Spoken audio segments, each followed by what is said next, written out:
کہ خدا کسی پر کوئی ذمہ داری اس کی وسعت سے زیادہ نہیں ڈالتا، اور پھر اس ترجمے کی روح سے انسان اپنی وسعت کو خود طے کرنے بیٹھ جاتا ہے اور مطمئن ہو جاتا ہے کہ اس سے زیادہ دینے کی مجھ میں استطاعت نہیں ہے۔ اس ترجمے کی روح سے ظاہر ہے کہ استطاعت سے زیادہ بوجھ اٹھانے کی ذمہ داری کسی فرد کی نہیں ہے، کیونکہ فرد نے اپنی استطاعت کو خود ہی طے کر لیا ہے۔ خدا انسانوں پر پابندیاں عائد کرتا ہے کہ رزق حرام نہ کماؤ، حلال کماؤ اور حلال میں سے دوسروں کو زیادہ سے زیادہ دو۔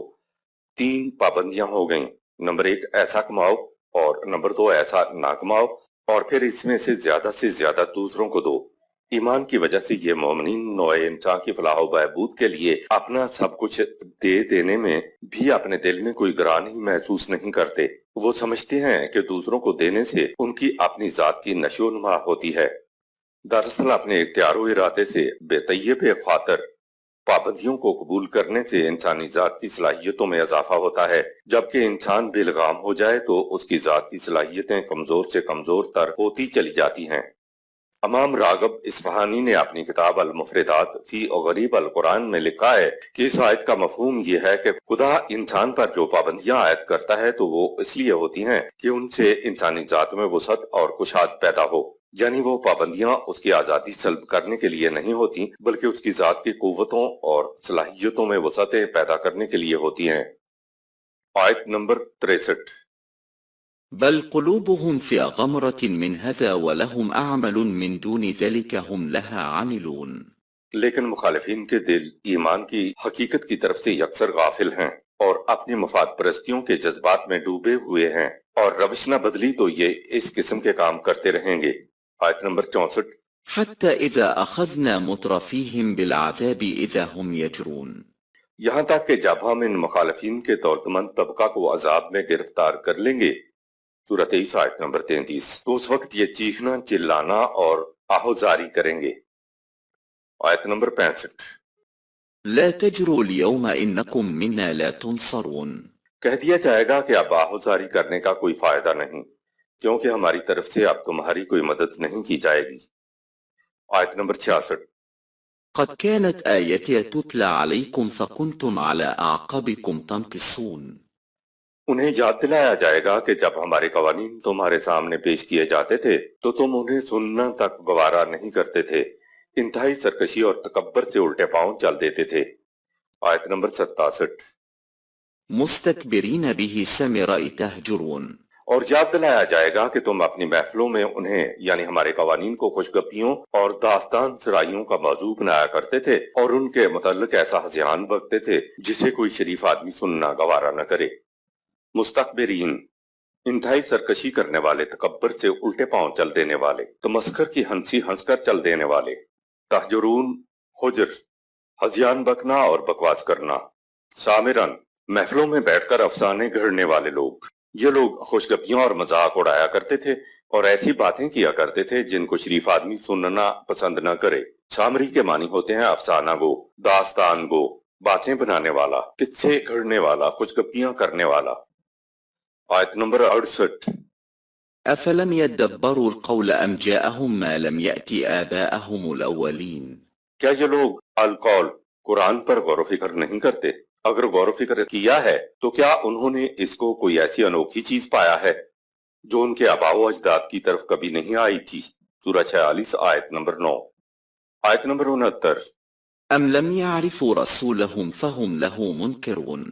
یا یہ لوگ اس رسول کی سابقہ زندگی سے اس حقیقت کو پہچان نہ سکے کہ وہ سچا ہے یا جھوٹا ہے، اور اس وجہ سے اس کے دعوائے رسالت سے انکار کر رہے ہیں۔ سورہ 10 آیت نمبر 16۔ رسول اللہ صلی اللہ علیہ وسلم نے اپنے رسالت کے ثبوت میں اپنی سابقہ زندگی جو انہی لوگوں میں بسر کی تھی کو پیش کیا جس پر کسی طرف سے انگلی نہ اٹھ سکی۔ سورہ 10 آیت نمبر 16۔ لگتا ہے کہ سابقہ تمام انبیاء اپنی رسالت کے ثبوت میں اپنی گزاری ہوئی زندگی کو پیش کیا کرتے تھے۔ آیت نمبر 70۔ أم يقولون به جنة بل جاءهم بالحق وأكثرهم للحق كارهون۔ یا یہ سمجھ رہے ہیں کہ اس رسول کو جنون ہو گیا ہے؟ نہیں، ان تمام باتوں میں سے کوئی بات نہیں، بلکہ بات یہ ہے کہ یہ رسول ان کے سامنے حق پیش کرتا ہے، لیکن ان میں سے اکثر حق کو سخت ناپسند کرتے ہیں۔ سورہ 10 آیت 15، سورہ 11 آیت نمبر 113، سورہ 17 آیت نمبر 74، سورہ 68 آیت نمبر 9۔ من گھڑت روایت کی روح سے یہ کہا جاتا ہے کہ رسول اللہ صلی اللہ علیہ وسلم پر کسی نے جادو کر دیا تھا، جس کی وجہ سے معاذ اللہ آپ صلی اللہ علیہ وسلم کی حالت یہ ہو گئی کہ ایک کام کر لیتے اور سمجھتے کہ وہ کام نہیں کیا، یا یہ کہ نماز پڑھ لی اور کہتے کہ نماز نہیں پڑھی۔ اس قسم کی روایات میں کوئی حقیقت نہیں، کیونکہ قرآن اسی آیت میں کہتا ہے کہ نہیں، یہ بات نہیں ہے کہ رسول اللہ صلی اللہ علیہ وسلم کو کوئی جنون ہو گیا ہے، بلکہ ان کی طرف سے مختلف الزامات اور خود ان کا اپنا رویہ اس لیے ہے کہ ان لوگوں کے پاس حق آ گیا ہے اور یہ اس کو سننا تک بھی گوارا نہیں کرتے۔ بل جاءتہم بالحق کے سورہ 23 آیت نمبر 70۔ آیت نمبر 71۔ ولو اتبع حق أهواءهم لفسدت السماوات والأرض ومن فيهن بل أتينهم بذكرهم فهم عن ذكرهم معرضون۔ اگر حق لوگوں کی خواہشات کے مطابق چلا کرے تو کائنات کی پستیوں اور بلندیوں میں اور جو ان کے درمیان میں ہے کوئی شے اپنے مقام پر نہ رہے، ہر طرف فساد ہی فساد برپا ہو جائے اور نظام کائنات تہو بالا ہو جائے۔ ہم تو ان کے پاس آنے کا اپنا ہی ذکر، یعنی ان کی بڑائی و عظمت، شرف و مجد، سرفرازی و سربلندی کا سامان لے کر آئے ہیں، اور یہ ہیں کہ اپنے ہی ذکر سے منہ موڑ رہے ہیں۔ سورہ 7 آیت 176، سورہ 21 آیت 10، سورہ 43 آیت نمبر 43۔ ذکر کے معنی ہے شرف و مجد، عظمت و سربلندی اور سرفرازی ہے۔ قوانین خداوندی انسان کو انسان کا محکوم ہونے سے بچاتے ہیں، اس لیے سب سے بڑا شرف اور سب سے بڑی تکریم کا باعث انسان کے لیے قوانین خداوندی ہوئے۔ قرآن کریم خود ذکر ہے، فرمایا ہم نے تمہاری طرف یہ ضابطۂ قوانین نازل کیا ہے، اس میں خود تمہارے شرف و مجد اور عظمت کا راز پوشیدہ ہے۔ سورہ 21 آیت نمبر 10۔ آیت نمبر 72۔ أم تسلهم خرجا فخراج ربك خير وهو خير الرازقين۔ اے رسول، کیا تم دعوت کے عوض ان سے کچھ مال و دولت طلب کرتے ہو کہ یہ دور بھاگتے ہیں؟ تمہارے رب کا صلہ تمہارے لیے بہتر ہے، کیونکہ اس سے بہتر روزی دینے والا اور کوئی نہیں ہے۔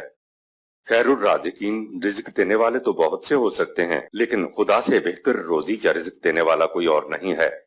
سب سے بہتر رزق دینے والا صرف خدا ہی ہے۔ آیت نمبر 73۔ وَإِنَّكَ لَتَدْعُوهُمْ إِلَى صِرَطٍ مُسْتَقِيمٍ۔ اور یقیناً تو انہیں بلا معاوضہ زندگی کی سیدھی اور متوازن راہ کی طرف دعوت دے رہا ہے۔ آیت نمبر 74۔ وَإِنَّ الَّذِينَ لَا يُؤْمِنُونَ بِالْآخِرَةِ عَنِ الصِّرَطِ لَنَكِبُونَ۔ جو لوگ مستقبل کی زندگی پر یقین نہیں رکھتے وہ سیدھے راستے سے دور ہٹے رہتے ہیں۔ آیت نمبر 75۔ وَلَوْ رَحِمْنَهُمْ وَكَشَفْنَا مَا بِهِمْ مِنْ ضُرٍّ لَلَجُّوا فِي طُغْيَانِهِمْ يَعْمَهُونَ۔ اور اگر ہم ان کی تکلیف میں ان سے نرمی برتیں اور تکلیف ان سے دور کر دیں تو بھی یہ بصیرت سے محروم اپنی سرکشی میں ڈٹے ہوئے بدستور آگے بڑھتے چلے جائیں گے۔ یعمہون ایک مادہ ہے عین میم یہ، جس سے امی کا لفظ ہوتا ہے۔ امی کے معنی ہے جسے طبعی آنکھوں سے نظر نہ آئے، یعنی نابینا، اندھا۔ اس کے علاوہ ایک دوسرا مادہ ہے عین میم ہے جس سے یعمہون کا لفظ ہے۔ یہ جو عین میم ہے والا مادہ ہے، اس کے معنی ہے وہ جس کو طبعی آنکھوں سے تو نظر آتا ہو لیکن وہ بصیرت سے نابینا ہو۔ بصیرت سے نابینا افراد جو غور و فکر نہیں کرتے عذاب میں ماخذ ہوتے ہیں۔ آیت نمبر 76۔ وَلَقَدْ أَخَذْنَهُمْ بِالْعَذَابِ فَمَا اسْتَكَنُوا لِرَبِّهِمْ وَمَا يَتَضَرَّعُونَ۔ غلط روش کی بنا پر ہم نے انہیں ہلکے عذاب میں مبتلا کیا تو اس پر بھی یہ اپنے نشو و نما دینے والے کے قانون کے سامنے نہ جھکے، اور نہ ہی ان کے دل میں ہمارے قانون پر چلنے کے لیے ذرا سی بھی نرمی پیدا ہوئی۔ ہلکی اور شدید تباہی، عذاب کہیں خارج سے وارد نہیں ہوتی، بلکہ یہ انسانوں کی غلط روش کا فطری نتیجہ ہوتا ہے جو سامنے آ جاتا ہے۔ اگر کسی کا اخروی زندگی پر ایمان نہیں ہے تب بھی اس نے مرنے کے بعد اگلی زندگی میں جانا ہے۔ اس آخرت میں نہ صرف محسوس اعمال کا بلکہ دل میں گزرنے والے غلط خیالات و رجحانات اور نگاہ کی خیانت تک کے نتائج سامنے آ جائیں گے۔ گویا انسان کا کوئی محسوس و غیر محسوس عمل بے نتیجہ نہیں رہتا۔ یہ دنیا ہو یا وہ دنیا، اعمال کے نتائج جب اچانک ابھر کر سامنے آتے ہیں تو نتائج کے یوں سامنے آ جانے کو قیامت کہا جاتا ہے، لیکن ہم مسلمان قیامت کو صرف اگلی زندگی پر اٹھا رکھتے ہیں۔ کوئی نتیجہ اچانک ابھر کر سامنے نہیں آیا کرتا، بلکہ نتیجہ بتدریج درجہ بدرجہ مرتب ہو رہا ہوتا ہے۔ سورہ 7 آیت 182۔ یہ دنیا ہو یا وہ دنیا، جب نتیجہ نبوت کے قابل ہوتا ہے تب کہیں جا کر ابھر کر سامنے آتا ہے۔ آیت نمبر 77۔ حتى إذا فتحنا عليهم بابا ذا عذاب شديد إذا هم فيه مبلسون۔ اب ہوگا یہ کہ جب ان پر شدید تباہی عذاب کا پھاٹک کھل جائے گا تو پھر یہ یکسر مایوس ہو جائیں گے۔ آیت نمبر 78۔ وهو الذي أنشأ لكم السمع والأبصر والأفئدة قليلا ما تشكرون۔ تباہی سے بچنے کے لیے اس نے تمہیں سننے کے لیے کان، دیکھنے کے لیے آنکھیں اور سوچنے سمجھنے کے لیے دل، فؤاد عطا کیا، لیکن تم میں سے بہت تھوڑے ہیں جو ان سمع، بصر اور فؤاد سے کام لے کر صحیح فیصلہ پر پہنچنے کی کوشش کرتے ہیں۔ آیت نمبر 89۔ وهو الذي ذرأكم في الأرض وإليه تحشرون۔ اور وہی خدا ہے جس نے تمہیں زمین میں ہر طرف پھیلا دیا ہے، پھیلنے کے باوجود تمہیں ہر طرف سے ہانک کر قانون کے نتیجے کی طرف لایا جا رہا ہے۔ سورہ 67 آیت نمبر 24۔ آیت نمبر 80۔ وهو الذي يحيي ويميت وله اختلاف الليل والنهار أفلا تعقلون۔ اور خدا وہی ہے جس کے قانون کے مطابق افراد و اقوام کی موت اور حیات کے فیصلے ہوتے ہیں، اور اسی کے قانون کی روح سے رات کے بعد دن اور دن کے بعد رات آتی ہے۔ کیا تم ہمارے قانون کی اٹل نتیجہ خیزی پر غور و فکر نہیں کرتے؟ آیت نمبر 81۔ بل قالوا مثل ما قال الأولون۔ عقل و فکر سے کام لیے بغیر جو کچھ ان کے اسلاف کہتے تھے، یہ بھی بلا سوچے سمجھے وہی بات دہرائے چلے جاتے ہیں۔ آیت نمبر 82۔ قالوا أإذا متنا وكنا ترابا وعظاما أإنا لمبعوثون۔ یہ لوگ اسلاف کی طرح کہہ دیتے ہیں کہ جب ہم مر کر مٹی اور ہڈیوں کا ڈھیر رہ جائیں گے تو کیا پھر ہم دوبارہ اٹھا کھڑے کیے جائیں گے؟ آیت نمبر 83۔ لقد وعدنا نحن وآباؤنا هذا من قبل إن هذا إلا أساطير الأولين۔ اس دوبارہ اٹھائے جانے کا وعدہ ہم سے پہلے ہمارے آباء و اجداد سے اسی طرح ہوتا چلا آ رہا ہے، لیکن کوئی زندہ نہیں ہوا، لہٰذا جو کچھ ہم سے کہا جا رہا ہے اس کے علاوہ کچھ نہیں کہ یہ اگلے وقتوں کی کہانیاں ہیں جنہیں دہرایا جا رہا ہے۔ آیت نمبر 84۔ قل لمن الأرض ومن فيها إن كنتم تعلمون۔ ان سے پوچھو کہ اگر تم جانتے ہو تو بتاؤ یہ زمین اور جو کچھ زمین میں ہے وہ کس کی ملکیت ہے۔ آیت نمبر 85۔ سيقولون لله قل أفلا تذكرون۔ یہ تسلیم کریں گے کہ یہ اللہ کے ہیں، تو ان سے کہو کہ کیا تم اتنی سی بات نہیں سمجھ سکتے؟ جو کچھ پہلے ہی سے اللہ کا ہے وہ انسان کی ملکیت نہیں بن سکتا۔ آیت نمبر 86۔ قل من رب للسماوات للسبع ورب العرش العظيم۔ پھر ان سے پوچھو کہ ان مختلف اجرام فلکی اور جو کچھ ان کے اندر ہے۔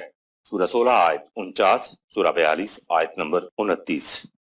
ان کو نشو و نما دینے والا کون ہے، اور کون ہے جس کے ہاتھ میں ساری کائنات کی ربوبیت کا مرکزی کنٹرول ہے۔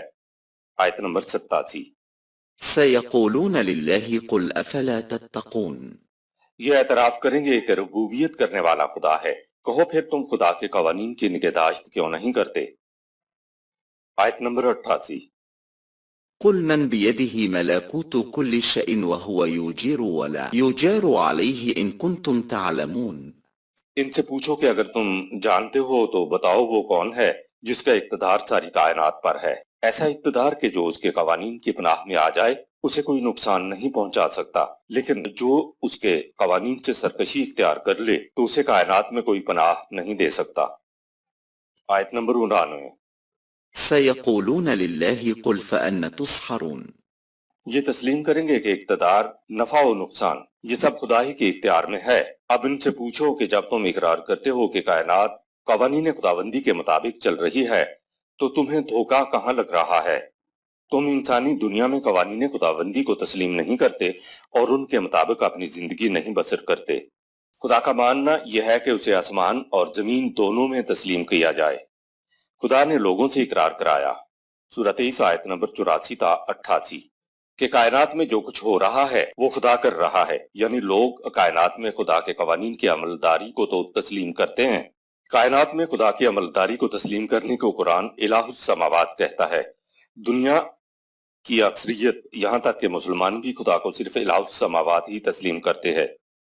خدا کو الہ السماوات تسلیم کرنے کو قرآن خدا پر ایمان تسلیم نہیں کرتا۔ اس کا مطالبہ ہے کہ جس طرح خدا کے قوانین کی عملداری کائنات میں تسلیم کی ہے، اسی طرح اس کے قوانین کی عملداری انسانی معاشرے میں بھی تسلیم کی جائے۔ انسانی معاشرے میں خدا کے قوانین کی عملداری کے تسلیم کرنے کو قرآن الہ فی الارض کہتا ہے۔ جب خدا کو الہ السماوات کے ساتھ الہ فی الارض بھی تسلیم کیا جائے تو اس کو قرآن خدا پر ایمان تسلیم کرتا ہے۔ قرآن سوال کرتا ہے کہ خدا کو الہ فی الارض تسلیم نہ کرنے میں تمہیں کہاں سے دھوکہ لگا ہوا ہے؟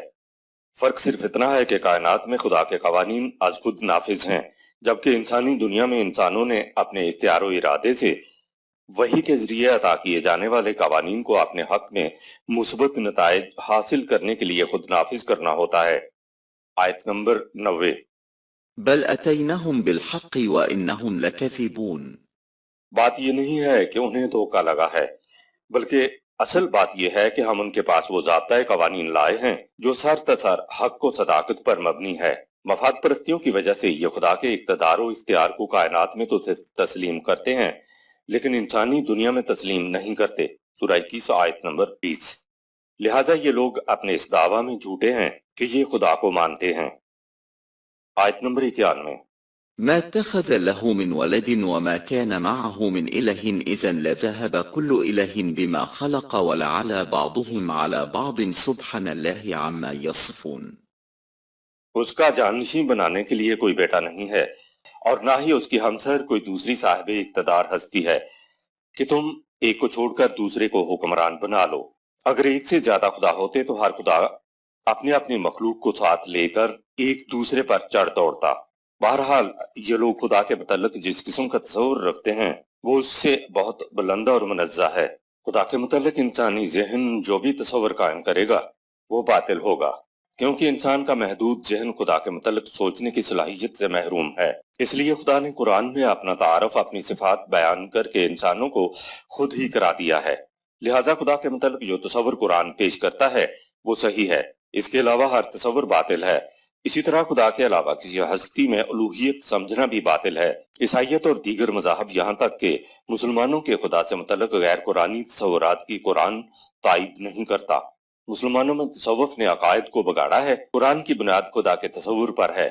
خدا کا قرآنی تصور ذہن میں ہو تو سارا قرآن سمجھ میں آ جاتا ہے۔ آیت نمبر 92۔ عالم الغیب وللشہادة فتعالى عما يشركون۔ جو کچھ تمہارے سامنے موجود ہے اور جو موجود نہیں ہے اسے سب کا علم ہے، اور وہ ان تمام ہستیوں اور قوتوں سے بلند و بالا اور ان پر غالب ہے جنہیں یہ لوگ خدائی میں اس کا شریک ٹھہراتے ہیں۔ قل رب اما ترینی ما یوعدون۔ اے رسول، تیری یہ آرزو ہونی چاہیے کہ اے میرے پروردگار، اگر تو مجھے میری زندگی میں وہ عذاب دکھائے جس سے ان کو ڈرایا جا رہا ہے تو۔ آیت نمبر 94۔ رب فلا تجعلنا فی القوم للظالمین۔ اے میرے پروردگار، وہ عذاب ایسے وقت میں آئے جب میں اس سرکش قوم مکہ کے اندر نہ ہوں، تاکہ عذاب کی لپیٹ میں میری جماعت کے افراد نہ آ جائیں۔ سورہ 8 آیت 25۔ آیت نمبر 95۔ وَإِنَّا عَلَىٰ أَن نُّرِيَكَ مَا نَعِدُهُمْ لَقَادِرُونَ۔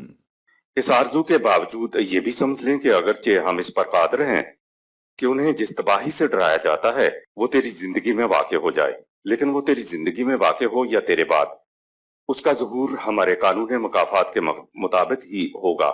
سورہ 10 آیت نمبر 46، سورہ 13 آیت نمبر 40، سورہ 43 آیت نمبر 42۔ خدا انسانی جذبات سے ماورا ہے، اس لیے وہ کسی انسان کے جذبات کا لحاظ نہیں کرتا، چاہے وہ نبی ہی کیوں نہ ہو۔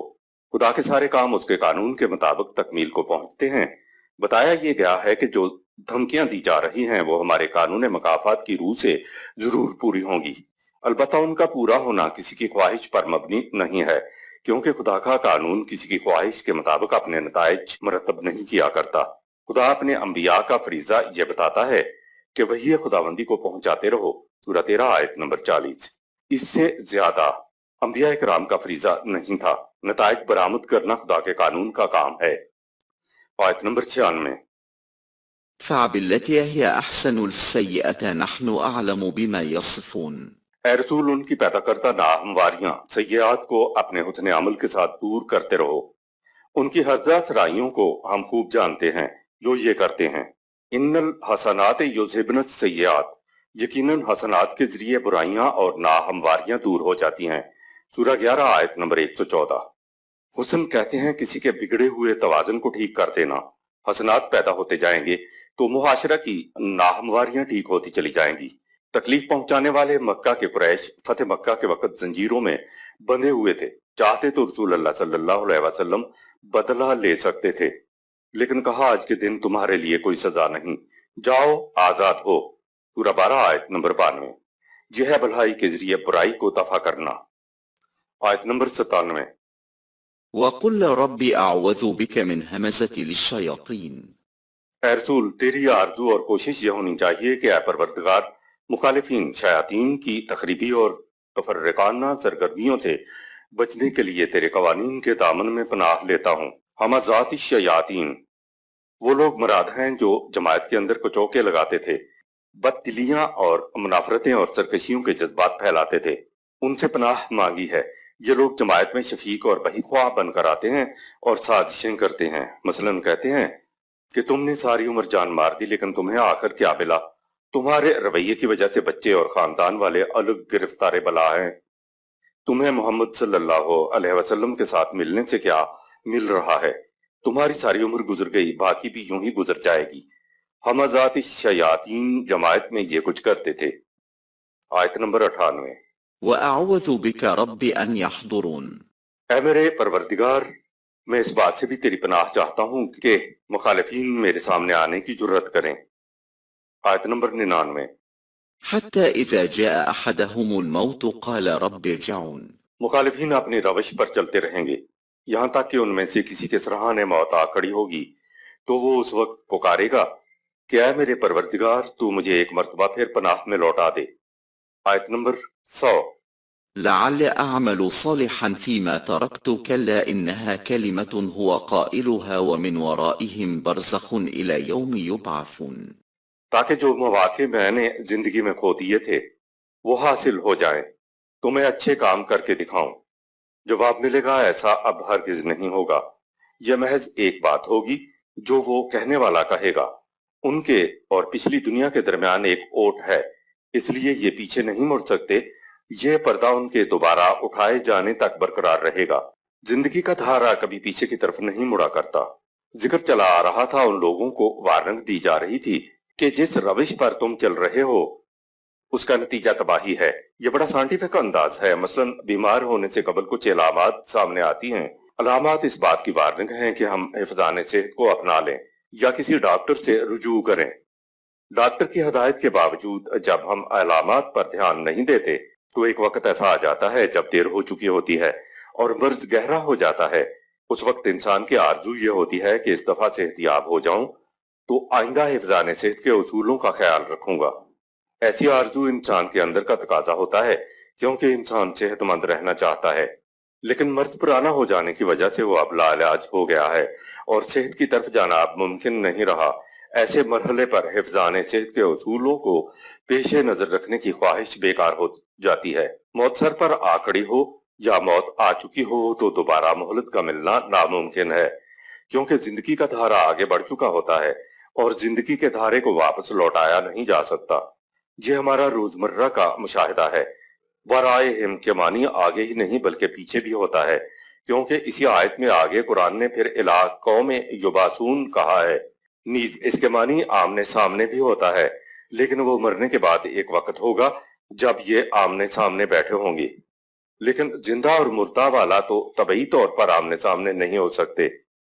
آیت نمبر 101۔ فإذا نفخ في الصور فلا أنساب بينهم يومئذ ولا يتساءلون۔ جب پیکروں میں زندگی کی توانائیاں پھونکی جائیں گی تو اس وقت نہ آپس کی رشتہ داریاں نسبتیں باقی رہیں گی اور نہ ہی کوئی ایک دوسرے کا پرسان حال ہوگا۔ برزخ اور نفخ فی الصور کا مفہوم عام طور پر مرنے کے بعد دوبارہ اٹھائے جانے تک کے عرصہ کو عالم برزخ سمجھا جاتا ہے، اور اس سے مراد قبر کی کیفیت ہوتی ہے۔ یعنی جنتی لوگوں کی خوشخبریاں ملتی ہیں اور جہنمی لوگوں کو قبر میں عذاب ہوتا ہے۔ یہ بڑی عجیب چیز ہے۔ حساب کتاب ابھی ہوا نہیں ہے، جرم ابھی ثابت ہوا نہیں ہے، سزا سنائی نہیں گئی ہے، ملزم ابھی عدالت میں پیش نہیں ہوا ہے، پھر بھی جہنمیوں کو قبر میں عذاب ہوتا ہے، بھلا کس پیمانے اور کس فیصلے کی بنا پر؟ زندگی تو ایک بہتی ندی ہے، اس کا بہاؤ کبھی منقطع نہیں ہوتا۔ ہر مرنے والے فرد کی قیامت تو اسی وقت ہو جاتی ہے جب وہ مرتا ہے۔ مرتے ہی زندگی کا اگلا سفر بغیر کسی بریک کے جاری ہو جاتا ہے۔ اختیار و ارادے یعنی نفخ روح کے بعد انسانی زندگی کو موت نہیں ہے۔ موت کے بعد انسانی زندگی کے شعور کی سطح بلند اور تیز ہو جائے گی۔ زندہ انسانوں اور موت کے بعد کی زندگیوں کے درمیان ایک پردہ حائل ہو جاتا ہے جسے برزخ کہا جاتا ہے۔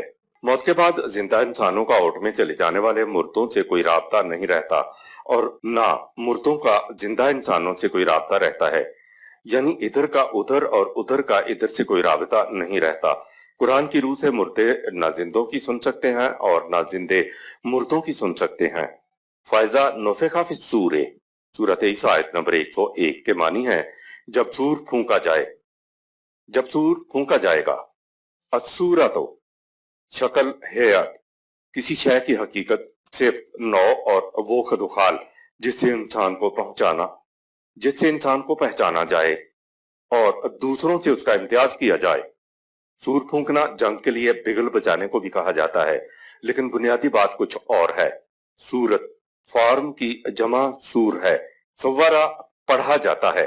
مفہوم یہاں یہ ہے کہ جب مرنے کے بعد اخروی زندگی میں پیکروں میں زندگی یعنی توانائی یا انسانی ذات کو پھونکا جائے گا۔ اخروی زندگی میں پیکر کس قسم کے ہوں گے ہم نہیں جانتے، کیونکہ اخروی زندگی کو ہم اپنے دنیاوی شعور کی سطح پر نہیں سمجھ سکتے، اسی لیے خدا نے اخروی زندگی کا ذکر مثال کے طور پر ہی بیان کیا ہے۔ وہاں حالت یہ ہوگی کہ مرنے کے بعد کمی کو پورا کرنے کے لیے واپس نہیں آ سکیں گے۔ ہر فرد کی انفرادیت، انڈیویجویلٹی، اپنے اعمال کے نتائج کی آپ ذمہ دار ہوگی۔ نتیجہ صرف اسی کو بھگتنا ہوگا، کوئی ساتھ نہ دے سکے گا، کوئی دوسرے کا بوجھ نہیں اٹھا سکتا، کوئی سفارش کر کے کسی کو نہیں چھوڑا سکتا، کوئی دے دلا کر نہیں چھوٹ سکتا۔ سورہ 6 آیت نمبر 164۔ جان اور ذات میں فرق۔ جان تو طبعی جسم کو حرکت دینے والی توانائی کا نام ہے اور یہ سب جانداروں میں ہوتی ہے، جبکہ خودی یعنی ذات انسانی زندگی کی شے ہے اور یہ جسمانی جان سے مختلف شے ہے۔ طبعی جسم پر موت کی صورت میں جان پر بھی موت وارد ہوتی ہے، لیکن انسانی ذات موت کے بعد آگے بڑھتی ہے۔ بہرحال ذات کی انفرادیت کا تصور ہمارے ذہن میں نہیں آ سکتا۔ فرد، انڈیویجول کی انفرادیت، انڈیویجولیٹی، ہر فرد کا اپنا اپنا تشخص ہے، اپنی اپنی ذات ہے، یعنی میں ہوں، آپ ہیں، وہ ہے یا ہیں۔ ہر فرد جو اعمال زندگی میں کرتا ہے ان سے فرد کا ذات کا اعمال نامہ مرتب ہوتا ہے۔ اچھے برے اعمال سے انسان کی زندگی بنتی بھی ہے اور بگڑتی بھی ہے۔ قرآن کے تصور کی روح سے ہر فرد کی زندگی اسی طبعی دنیا میں بنتی اور بگڑتی رہتی ہے۔ بعض اعمال کا مجموعی اثر، ایکامولیٹو ایفیکٹ، اسی دنیا میں برآمد ہو جاتا ہے اور بہت سے اعمال کا مجموعی اثر، نتیجہ اخروی زندگی میں نکلے گا، جس کے مثبت اعمال یعنی قوانین خداوندی کے مطابق اعمال کا پلڑا بھاری ہوگا، اس کی زندگی جنتی ہوگی، اور جس کے منفی اعمال کا پلڑا جھک جائے گا اس کی زندگی جہنمی ہوگی۔ قرآنی تصور میں سفارش کا، شفاعت کا، کسی کے کہنے سننے کا، معافی کا سوال ہی نہیں پیدا ہوتا۔ وہاں انصاب، رشتہ داریاں کام نہیں آئیں گی۔ اخروی زندگی میں جب تمام نسبتیں ٹوٹ جائیں گی تو پھر کوئی نسبت کسی کے کام کیسے آئے گی؟ انصاب نسب کے عمومی معنی تو باپ بیٹا، قریبی یعنی نسبی رشتہ دار ہوتے ہیں، لیکن قرآن نے انصاب کو وسیع معنی میں استعمال کیا ہے۔ انصاب دراصل نسب کی جمع ہے۔ قرآن کہہ یہ رہا ہے کہ وہاں ہر قسم کی نسبتیں ٹوٹ جائیں گی۔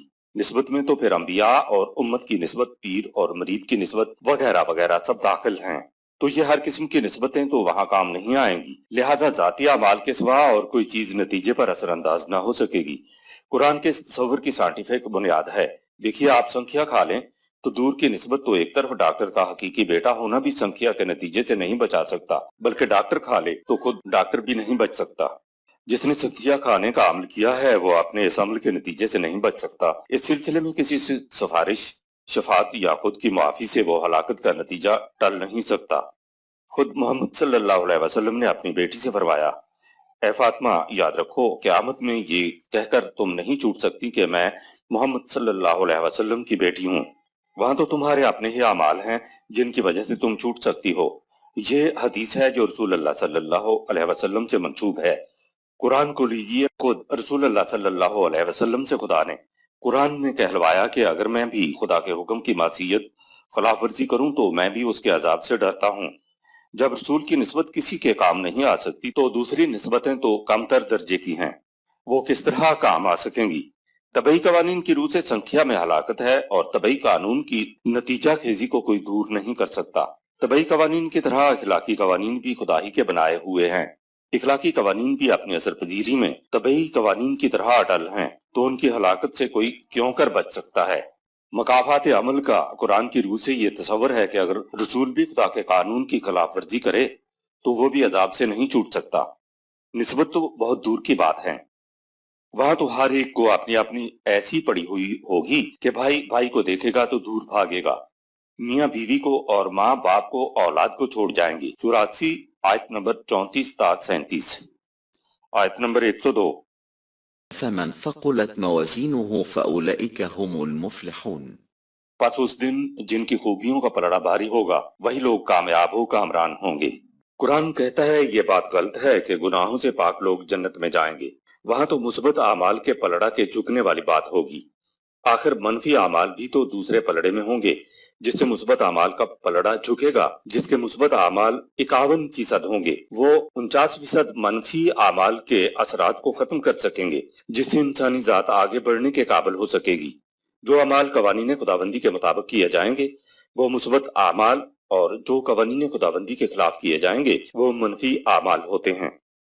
آیت نمبر 103۔ ومن خفت موازینه فأولئک الذین خسروا انفسهم فی جہنم خالدون۔ اور جن کی خوبیوں کا پلڑا ہلکا ہوگا وہ وہی ہیں جن کی ذات کی نشو و نما میں کمی رہ گئی ہوگی، وہ ہمیشہ جہنم میں رہیں گے۔ آیت نمبر 104۔ تلفح وجوہهم النار وهم فیها کلحون۔ تباہی کی آگ کے شعلے ان کے چہروں کو جھلسا دیں گے، اور جب وہ اپنے چہرے کو دیکھیں گے تو وہ بری طرح منہ بگاڑ رہے ہوں گے۔ آیت نمبر 105۔ ألم تكن آياتي تتلى عليكم فكنتم بها تكذبون۔ اور پوچھا جائے گا کہ کیا ایسا نہیں ہوا کہ میرے قوانین تمہارے سامنے پیش کیے جاتے تھے اور تم ان کی تکذیب کرتے تھے؟ آیت نمبر 106۔ قالوا ربنا غلبت علينا شقوتنا وكنا قوما ضالين۔ وہ کہیں گے اے ہمارے پروردگار یہ بات درست ہے، لیکن اب اس کے سوا اور کیا کہیں کہ ہماری بدبختی تقدیر ہم پر مسلط ہو گئی تھی اور ہم گمراہ لوگوں میں سے ہو کر رہے۔ ایک غلطی آدم سے ہوئی اور ایک غلطی ابلیس سے ہوئی۔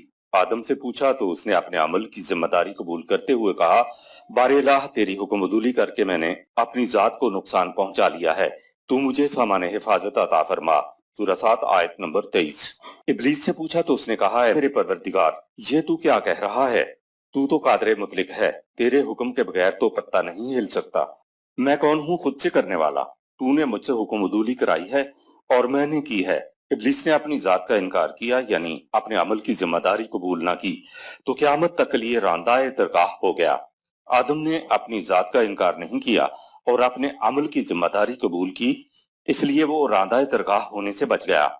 تقدیر کا عقیدہ انسان کو اپنے اعمال کے نتائج سے فرار کا راستہ دکھاتا ہے، اور انسان سارا الزام خدا پر دھر دیتا ہے کہ اس نے میری ایسی تقدیر بنائی۔ آیت نمبر 107۔ ربنا اخرجنا منها فإن عدنا فإنا ظالمون۔ وہ کہیں گے اے ہمارے پروردگار اس مرتبہ تو ہمیں اس عذاب سے نکال دے، اگر ہم پھر دوبارہ ویسے ہی کام کریں تو پھر واقعی ہم مجرم قرار دیے جانے کے قابل ہوں گے۔ آیت نمبر 108۔ قال اخسؤوا فیہا ولا تکلمون۔ ان سے کہا جائے گا کہ اسی جہنم کی زندگی میں پڑے رہو اور مجھ سے بات نہ کرو، کیونکہ اب بات کرنے کا کوئی فائدہ نہیں ہے۔ دنیا و آخرت میں سزا دینے کے لیے دو شرائط کا پورا ہونا ضروری ہے۔ قرآن کی روح سے قانون کی گرفت اور قانون کے تحت سزا دینے کے لیے ضروری ہے کہ نمبر 1 لوگوں کو پہلے سے آگاہ کر دیا جائے کہ فلاں قانون کی خلاف ورزی کی یہ اور یہ سزا ہے۔ نمبر 2 جن کے سامنے قانون پیش کیا جا رہا ہے ان میں اس کو سمجھنے کی صلاحیت بھی ہو۔